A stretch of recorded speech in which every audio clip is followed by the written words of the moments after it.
malorum cupiditas. However, what I was confronted with was utterly different and still undeniably factual. I was struck by a manifest shallowness in the doer that made it impossible to trace the uncontestable evil of his deeds to any deeper level of roots or motives. The deeds were monstrous, but the doer, at least the very effective one now on trial, was quite ordinary, commonplace, and neither demonic nor monstrous. There was no sign in him of firm ideological convictions or of specific evil motives, and the only notable characteristic one could detect in his past behavior as well as in his behavior during the trial and throughout the pre-trial police examination was something entirely negative.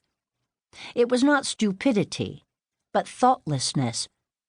In the setting of Israeli court and prison procedures, he functioned as well as he had functioned under the Nazi regime, but when confronted with situations for which such routine procedures did not exist, he was helpless, and his cliché-ridden language produced on the stand, as it had evidently done in his official life, a kind of macabre comedy.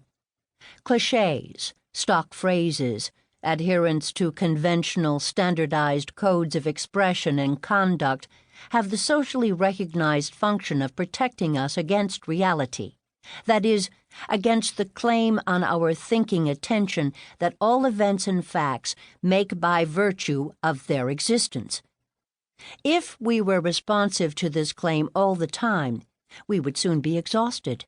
Eichmann differed from the rest of us only in that he clearly knew of no such claim at all. It was this absence of thinking, which is so ordinary an experience in our everyday life, where we have hardly the time, let alone the inclination, to stop and think, that awakened my interest.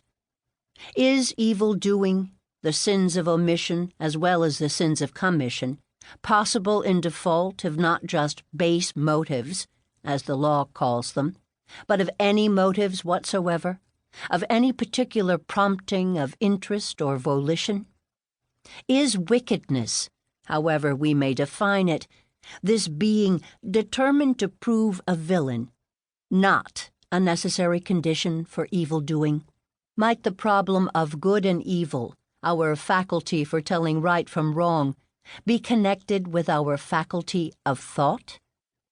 To be sure, not in the sense that thinking would ever be able to produce the good deed as its result, as though virtue could be taught and learned.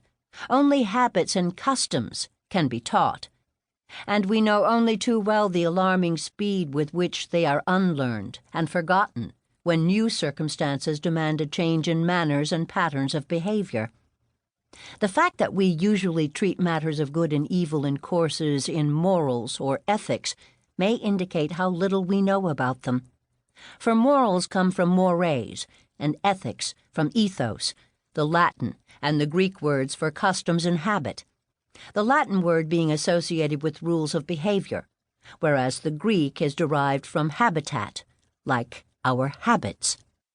The absence of thought I was confronted with sprang neither from forgetfulness of former, presumably good manners and habits, nor from stupidity in the sense of inability to comprehend.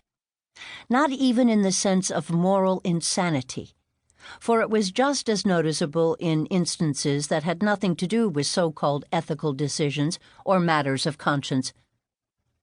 The question that imposed itself was, could the activity of thinking as such, the habit of examining whatever happens to come to pass or to attract attention, regardless of results and specific content, could this activity be among the conditions that make men abstain from evil-doing, or even actually condition them against it? The very word conscience, at any rate, points in this direction insofar as it means to know with and by myself, a kind of knowledge that is actualized in every thinking process.